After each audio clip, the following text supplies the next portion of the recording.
എല്ലാവർക്കും സ്വാഗതം.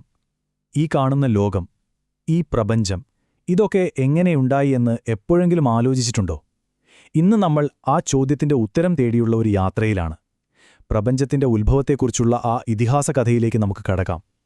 ശൂന്യതയിൽ നിന്ന് സർവവും രൂപപ്പെട്ട ആ അത്ഭുതകരമായ കഥ നമുക്ക് ഒരുമിച്ച് കേൾക്കാം. ആദിയിൽ ഒന്നുമുണ്ടായിരുന്നില്ല, ഉണ്ടായിരുന്നത് പരബ്രഹ്മൻ മാത്രം. ശരിക്കും പറഞ്ഞാൽ ഈ ഒരൊറ്റ വാചകത്തിൽ പ്രപഞ്ചത്തിന്റെ മുഴുവൻ രഹസ്യവും ഒളിഞ്ഞിരിപ്പുണ്ടല്ലേ? അപ്പോൾ നമുക്ക് പതിയെ ഇതിന്റെ ചുരുളഴിച്ചു തുടങ്ങാം.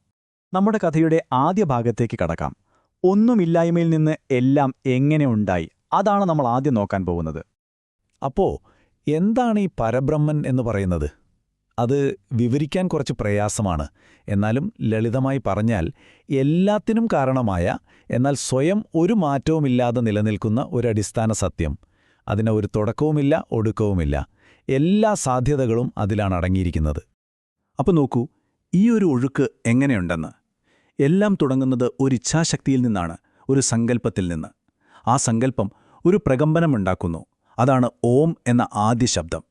അതിൽ നിന്നാണ് സത്വം, രജസ്, തമസ് എന്ന 3 അടിസ്ഥാന ഗുണങ്ങൾ വരുന്നത്. ഈ ഗുണങ്ങൾ ചേർന്നാണ് നമുക്കറിയാവുന്ന പഞ്ചഭൂതങ്ങൾ ഉണ്ടാവുന്നത്. ആകാശം, വായു, തീ, വെള്ളം, ഭൂമി. ഇവയെല്ലാം ചേരുമ്പോഴോ നമ്മളിന്ന് കാണുന്ന ഈ പ്രപഞ്ചം, ഈ പ്രകൃതി രൂപപ്പെട്ടു. ഇവിടെ നോക്കിയാൽ കാണാം, ഈ 3 ഗുണങ്ങൾക്കും ഓരോ പങ്കുണ്ട്. സത്വം എന്ന് പറയുന്നത് പരിപാലനമാണ്, നിലനിർത്തലാണ്. രജസാകട്ടെ സൃഷ്ടിയും പ്രവർത്തനവുമാണ്. തമസ് അത് സംഹാരത്തെയും പ്രതിനിധീകരിക്കുന്നു. ഈ ഓരോ ശക്തികളും പഞ്ചഭൂതങ്ങളുമായി എങ്ങനെയാണ് ബന്ധപ്പെട്ടിരിക്കുന്നത് എന്ന് ഈ പട്ടികയിൽ നിന്ന് നമുക്ക് വ്യക്തമായി മനസ്സിലാക്കാം. ഇതുവരെ നമ്മൾ സംസാരിച്ചത് കുറേ ആശയങ്ങളെക്കുറിച്ചാണല്ലേ? ഇനി നമുക്ക് കുറച്ചുകൂടി വ്യക്തമായ ഒരു ചിത്രത്തിലേക്ക് പോകാം.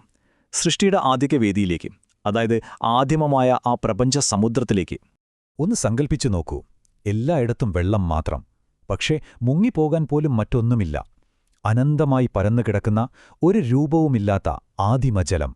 പ്രപഞ്ചം മുഴുവൻ അതായിരുന്നു. അപ്പോ പ്രപഞ്ചത്തിന്റെ ജനനമെന്നു പറയുന്നത് ഒരു നിമിഷം കൊണ്ട് സംഭവിച്ച ഒന്നല്ല. അത് യുഗങ്ങളെടുത്ത് സംഭവിച്ചൊരു പ്രക്രിയയാണ്. ആദ്യം ആദിമജലം മാത്രം. പിന്നെ അതിൽ നാരായണൻ പ്രത്യക്ഷപ്പെടുന്നു. പിന്നീട് പരബ്രഹ്മന്റെ ബീജം ആ ജലത്തിൽ നിക്ഷേപിക്കപ്പെടുന്നു. കാലക്രമേണ ആ ബീജം വളർന്ന് തിളങ്ങുന്ന ഒരു സ്വർണ്ണമുട്ടയായി മാറുന്നു. അതാണ് ബ്രഹ്മാണ്ഡം. വളരെ പതിയെ, ശ്രദ്ധയോടെ നടന്ന ഒരു വലിയ സംഭവം. ആ തിളങ്ങുന്ന സുവർണ അണ്ഡം ബ്രഹ്മാണ്ഡം. അതിനുള്ളിൽ എന്തായിരിക്കും? ആരായിരിക്കും? നമുക്ക് ആ അണ്ഡത്തിന്റെ ഉള്ളിലേക്കൊന്ന് പോയി നോക്കാം. അവിടെയാണ് നമ്മുടെ കഥയിലെ സ്രഷ്ടാവായ ബ്രഹ്മാവിന്റെ ജനനം നടക്കുന്നത്. ഈ കഥയിൽ പ്രധാനമായി 2 ദൈവിക ശക്തികളുണ്ട്. ഒന്ന് വിഷ്ണു, പരിപാലകൻ, അതായത് സത്വഗുണത്തിന്റെ അധിപൻ. മറ്റൊന്ന് ബ്രഹ്മാവ്, സൃഷ്ടാവ്, രജോഗുണത്തിന്റെ അധിപൻ. അപ്പോ ഒരാളുടെ ജോലി സംരക്ഷിക്കുക എന്നതാണെങ്കിൽ മറ്റേയാളുടെ ജോലി സൃഷ്ടിക്കുക എന്നതാണ്. രണ്ടും ഒരുമിച്ചു പോണം. ബ്രഹ്മാവിന്റെ ജനനം വളരെ സവിശേഷമായ ഒന്നായിരുന്നു. വിഷ്ണുവിന്റെ നാഭിയിൽ നിന്ന് വളർന്നു വന്ന ഒരു താമരയിലാണ് അദ്ദേഹം ജനിച്ചത്. അതുകൊണ്ടാണ് അദ്ദേഹത്തെ പത്മയോനി എന്നും നാഭിജൻ എന്നുമൊക്കെ വിളിക്കുന്നത്. കയ്യിലൊരു കമണ്ഡലവും ജപമാലയുമൊക്കെയായി സൃഷ്ടികർമ്മത്തിന് തയ്യാറായിട്ടാണ് അദ്ദേഹത്തിന്റെ വരവ്. ഇനി കഥയുടെ ഏറ്റവും നിർണായകമായ ഭാഗത്തേക്ക് നമ്മൾ കടക്കുകയാണ്. പ്രപഞ്ചത്തിന് അതിന്റെ ഇന്നത്തെ രൂപം കിട്ടുന്ന ആ സ്ഫോടനാത്മകമായ നിമിഷം. സ്വർഗവും ഭൂമിയും എങ്ങനെയാണ് വേർപിരിഞ്ഞതെന്ന് നമുക്ക് നോക്കാം. ഒരു വർഷം മുഴുവൻ ആ സ്വർണ്ണമുട്ടയ്ക്കുള്ളിൽ ധ്യാനിച്ച ശേഷം ബ്രഹ്മാവ് ഒരു കാര്യം ചെയ്തു. ആ അണ്ഡത്തെ 2ആയി പിളർന്നു. അതിന്റെ മുകളിലത്തെ ഭാഗം സ്വർഗമായും താഴത്തെ ഭാഗം ഭൂമിയായും മാറി. അവയ്ക്കിടയിലുള്ള സ്ഥലമോ? അതാണ് ആകാശം. കണ്ടില്ലേ? ഒരൊറ്റ പ്രവൃത്തിയിലൂടെ പ്രപഞ്ചത്തിന് ഒരു ഘടന കൈവന്നു. ഇരുണ്ട ആകാശത്ത് ഒരു വെടിക്കെട്ട് പൊട്ടുന്നതുപോലെ ബ്രഹ്മാണ്ഡം നിലവിൽ വന്നു. ശൂന്യതയിൽ നിന്ന് രൂപവും പ്രകാശവുമുള്ള ഒരു പ്രപഞ്ചം അങ്ങനെ പൊട്ടിവിടർന്നു.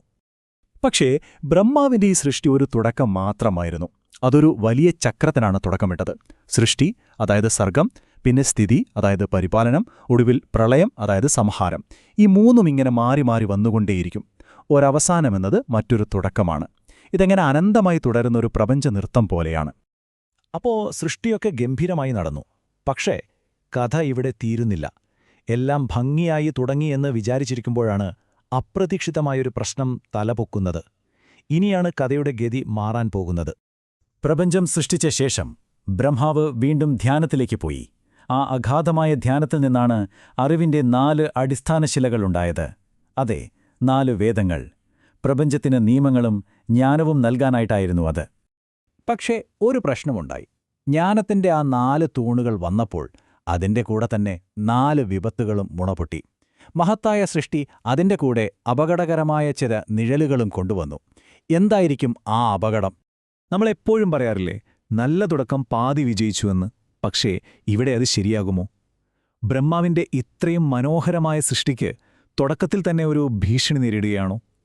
ഇനി എന്ത് സംഭവിക്കുമെന്നറിയണ്ടേ? നിങ്ങളുടെ അഭിപ്രായങ്ങൾ എന്തായാലും ഞങ്ങളെ അറിയിക്കുക. നമുക്കടുത്ത ഭാഗത്തിൽ ഇതിന്റെ ബാക്കി കഥയുമായി വീണ്ടും കാണാം.